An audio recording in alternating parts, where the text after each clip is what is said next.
بسم اللہ الرحمن الرحیم۔ السلام علیکم ناظرین کرام، آج نام نہاد سپریم کورٹ کے اندر انٹرا کورٹ اپیل کی سماعت ہوئی ہے۔ مقدمہ ہے کہ کیا سویلین کا کورٹ مارشل کیا جا سکتا ہے، یعنی کیا سویلین افراد کا ملٹری کورٹس میں ٹرائل ممکن ہے؟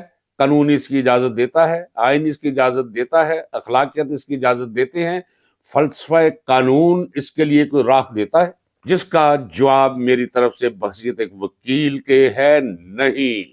اگر جورسپروڈنس کو ہم اپنے سامنے رکھیں تو اچھے اور برے قانون، اچھا قانون وہ ہے جس میں انصاف کے امکانات زیادہ ہوں، برا قانون وہ ہے جس میں انصاف کے امکانات کم ہوں۔ اب آئیے ذرا یہ دیکھیں کہ یہ ٹرائل ہو کہاں رہا ہے۔ یہ ہو رہا ہے سپریم کورٹ میں۔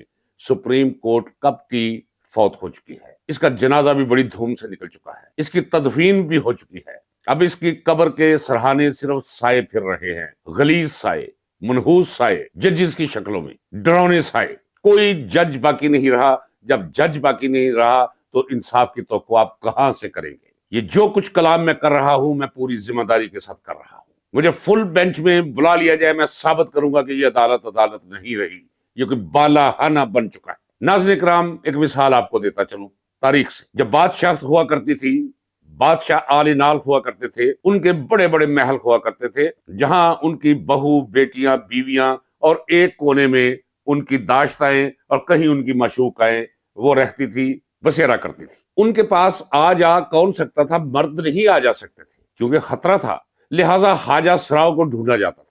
پانی پلانے پہ زنان خانوں میں خواجہ سرا، پیغام دینے کے لیے خواجہ سرا، خدمت کرنے کے لیے خواجہ سرا، باہر جا کر کام کر کے واپس آنے کے لیے خواجہ سرا، کیونکہ خواجہ سراؤں سے کوئی ڈر خوف نہیں ہوتا تھا انہیں۔ اسی طرح وہ لوگ جنہوں نے اس ملک کا بیڑا غرق کر کے رکھ دیا ہے، انہیں ججز نہیں چاہیے، انہیں ججز کی شکل میں خواجہ سرا چاہیے۔ خواجہ سرا صرف بدنی اور جسمانی اعضاء کے حوالے سے خواجہ سرا نہیں ہوتے، طبیعتوں کے حوالے سے خواجہ سرا ہوتے ہیں، رویوں اور سوچ کے حوالے سے خواجہ سرا ہوتے ہیں، کریکٹرز کے حوالے سے خواجہ سرا ہوتے ہیں۔ یہ سارے کے سارے انہوں نے خواجہ سرا اکٹھے کر لیے ہیں عدالتوں کے اندر، وہ ہائی کورٹس ہوں یا وہ سپریم کورٹ ہو۔ لہٰذا یہاں سے انصاف کی توقع ایسے ہی ہے کہ جیسے کسی میل بھیل سے آپ تازہ اور گاڑھے اور میٹھے دودھ کی توقع کریں۔ جب میں یہ کہتا ہوں کہ سپریم کورٹ نہیں رہی، جب میں کہتا ہوں ہائی کورٹس نہیں رہے، جب میں کہتا ہوں کہ جج نہیں رہے، یہ سارے کے سارے خواجہ سرا، تو سارے کے سارے سے مراد یہ ہے کہ ان کی اکثریت، چونکہ ایک بات تو طے شدہ ہے کہ کبھی کوئی شعبہ اپنے تضاد کے بغیر وجود ہی نہیں رکھ سکتا۔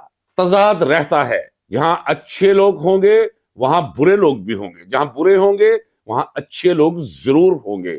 یہ قدرت کا زندگی کے ہر دائرے کے اندر ایک قانون ہے، ایٹم سے لے کر اس پوری کائنات تک، اور انسانوں کے درمیان بھی اور انسان کی ذات کے اندر بھی انفرادی طور پہ۔ لہٰذا اچھے ججز جو ہیں وہ تو پھر کمال ہے نا، نقش پائے حسین، مولا حسین پر جو چل رہے ہیں وہ ہے قابل احترام ہے، اور قوم ان کی عزت کرتی ہے، انہیں آنکھوں پہ بٹھاتی ہے، دل میں بسا رہی ہے قوم انہیں۔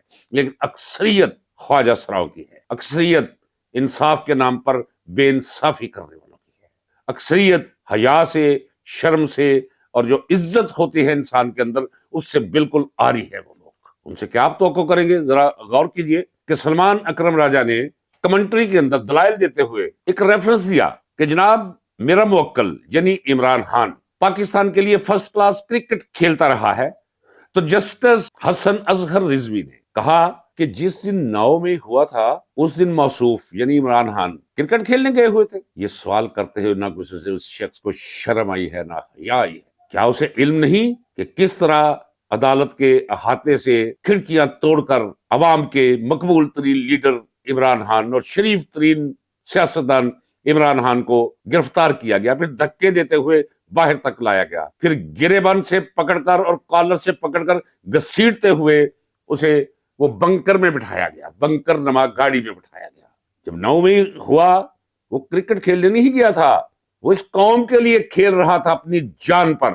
کوئی لفظ نہیں چھوٹے سے چھوٹا، گھٹیا سے گھٹیا جو جسٹس صاحب کے کریکٹر پہ میں چشمہ کر سکوں۔ ایسا چھوٹا پن، ایسی گراوٹ، ایسا زوال، ایسا انحطاط کہ جس کا کبھی تصور بھی نہیں کیا تھا۔ ناظرین کرام، آئیے میں آپ کو بتاتا ہوں، یہ ایک فلسفی ہے قانون کی، اور کوئی قانون ایسا نہیں جس میں کامن سینس نہ پائی جاتی ہو، بھلے وہ مارشل لا ہی ہو۔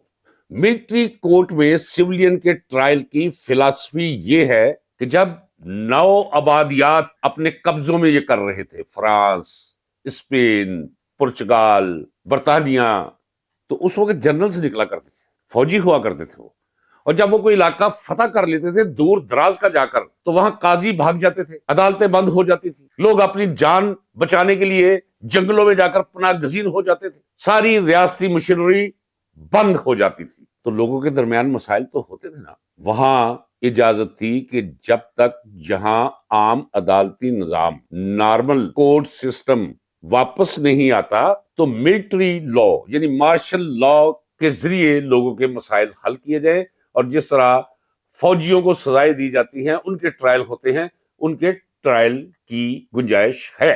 ابھی تو نہ ہمیں کسی نے فتح کیا ہے، کیا پاکستانی فوج نے کسی غیر علاقے پہ قبضہ کیا ہے کہ میں اگر کچھ کروں اور مجھے ملٹری کورٹ کے سامنے لے جا کر کھڑا کر دیا جائے؟ بالکل اس کی اجازت نہیں، نہ آئین میں، نہ قانون میں، نہ تاریخی حوالے سے اس کی اجازت ہے، نہ اخلاقیات اس کی اجازت دیتے ہیں، نہ عالمی ضمیر اس کی اجازت دیتا ہے۔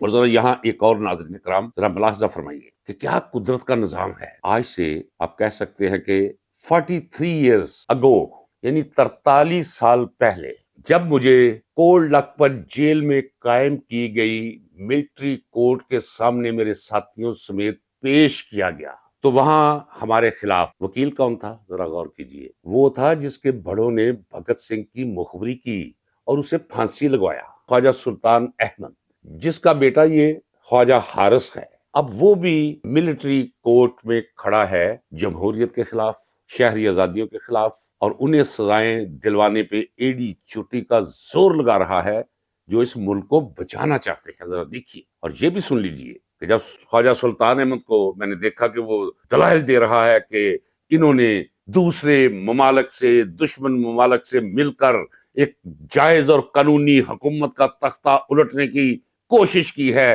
اور تمام ناجائز اور غیر قانونی ذرائع بروئے کار یہ لائے ہیں، اس لیے یہ سزائے موت کے مستوجب ہونے چاہیے، تو میں نے کھڑا کر لیا تھا۔ یہ میں کوئی جہاز کے عرشے پہ بات نہیں کر رہا، نہ آبادان کے کسی جنگل میں، ساری دنیا گواہ ہے اس پہ۔ تو میں نے کہا تھا بریگیڈیئر صاحب ذرا ٹرائل روکیے، ذرا دیکھیے قدرت کا کرشمہ دیکھیے، یہ خواجہ سلطان احمد وہ شخص ہے جس کے بڑوں نے مخبری کی بھگت سنگھ کی اور گواہی دی اس کے خلاف اور اسے پھانسی لگوایا، اور آج دیکھیں تاریخ اسے کہاں لا کر کھڑا کر دیا ہے خواجہ سلطان احمد کو۔ اب یہ ہمیں سزائے موت دلوانے کے لیے یہاں آیا ہے اپنا تاریخی فریضہ۔ اب دیکھیں تیسری نسل کے اندر خواجہ حارث، کیا لعنت ہے خدا کی ان کے وجود پہ اور ان کے خاندان پہ اور ان کے کریکٹر پہ۔ خواجہ حارث ایڑی چوٹی کا زور لگا رہا ہے یہ ثابت کرنے کے لیے کہ اگر کوئی فوجی گاڑی گزرتی ہو، ایویں کوئی کان بھی ہلائے، تو اسے ملٹری کورٹ میں پیش کیا جا سکتا ہے، اس کا ٹرائل کیا جا سکتا ہے۔ اندازہ کر لیجیے آپ۔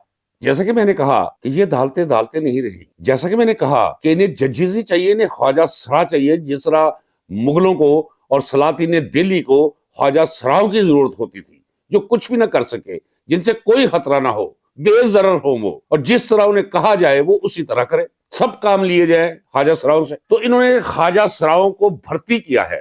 اب سرفراز ڈونگر، ذرا اندازہ کیجیے، القادر ٹرسٹ سے متعلقہ درخواست پہ فیصلہ دے دیا کہ جناب یہ تو سزا ہو چکی ہے، سزا بھی معطل نہیں ہوئی، لہذا جب تک وہ نہ ہو تو اسے سنا ہی نہیں جا سکتا۔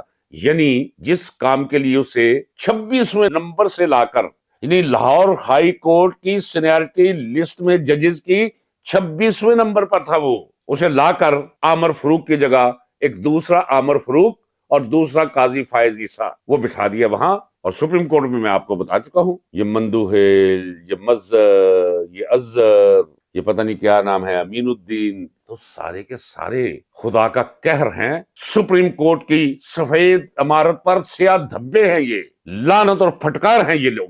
جس ملک سے جوڈیشل سسٹم ختم ہو جائے، آپ باہر نکل کے دیکھیے لوگ کیا کہتے ہیں، عدالتہ کیڑی عدالتہ رہ گئی ہے جی، لوگ وہ کچھ کہہ رہے ہیں، پتہ انہیں بھی ہے، لیکن تکلیف تو اسے پہنچے جس کے اندر عزت اور شرم نام کی کوئی چیز۔ تو ناظرین اکرام، یہ ملک آپ کا جنگل بن چکا ہے۔ جنگل کا قانون اور اصول کیا ہوتا ہے؟ مائٹ از رائٹ، جس میں طاقت ہے جس کے ہاتھ میں ڈنڈا ہے وہ سب کو آگے لگا لے گا، اور جب تک ڈنڈا تھامے ہاتھ کو کلائی سے پکڑ کر مروڑا نہیں جائے گا آپ کا حال یہی رہے گا۔ ایک شخص آپ کے لیے اپنے تمام سکھ چین آرام تج کر کے 8x10 کے سیل میں پڑا ہے، اس کی ملاقاتیں بند کر دی گئی۔ میں نے جیلیں کاٹی ہوئی ہیں، مجھے پتا ہے کتنے غلیظ اور کتنے گھٹیا ہتھ کنڈے ہوتے ہیں انسان کو اندر سے توڑنے کے لیے جیل کے اندر، اور جیل کے اندر سپرنٹینڈنٹ بے بس ہے، ڈپٹی سپرنٹینڈنٹ بے بس ہے، کسی کو عمران خان کے قریب سے گزر نہیں دیا جاتا، لیکن نظر پڑ جاتی ہے، اس کی خبر مل جاتی ہے، یہ بھی ایسی کوئی بات نہیں ہے۔ اب کل تک میرے پاس خبر آ جائے گی کہ عمران خان کے ساتھ یہ ملاقاتیں بند کر کے کیا سلوک کیا جا رہا ہے، اور ہو سکتا ہے کہ کل میں آپ کو اندر کی پوری رپورٹ دوں۔ یہ ملاقاتیں کیوں بند کی گئی؟ آپ کو یاد ہے کہ میں کہتا چلا رہا ہوں، پہلے خط پہ میں نے کہا تھا جب یہ لونڈے لپاڑے اور بوڑھے طوطے بولنا شروع ہو گئے تھے، او جی دیکھو جی خط لکھنے شروع کر دیے جی، اب ترلو واسطے میں نے اس وقت کہا تھا یہ خط نہ ترلا ہے، نہ واسطہ ہے، نہ منت، نہ سماجت، یہ فرد جرم ہے، یہ تمام حجت ہے، یہ تریحی ریکٹ ہے۔ چوتھا خط جو آنے والا تھا اس میں عمران خان نے پوری کی پوری تاریخ کھنگال کر رکھ دی تھی 2-3 صفحوں میں، ایسی فرد جرم کہ پوری دنیا اشش کر اٹھتی، اور یہ خط آئے گا، خطوط آئیں گے، وہ جو کام کر رہا ہے وہ پاکستان کی بہتری اور بھلائی کے لیے ہر اللہ اس سے کام کروایا جا رہا ہے۔ ان خطوط کو ایویں نہ سمجھیے، روک کے دیکھ لیں۔ زبان پہ مہر لگی ہے تو کیا کہ رکھ دی ہے، ہر ایک حلقہ زنجیر میں زباں میں نے، یہ بند نہیں ہو سکتا۔ وہ سودا کا شعر یاد آ رہا ہے مجھے، آخر میں مرزا محمد رفیع سودا کا شعر آپ کی سماعت کی نظر۔ اے ساکنان کنج قفس صبح کو صبح، اے ساکنان کنج قفس صبح کو صبح، سنتی ہی جائے گی سوئے گلزار کچھ کہو۔ وہ کہتا رہے گا، ہوائیں اس کا پیغام ہم تک پہنچاتی رہیں گی۔ ناظرین کرام اجازت دیجیے، اللہ حافظ۔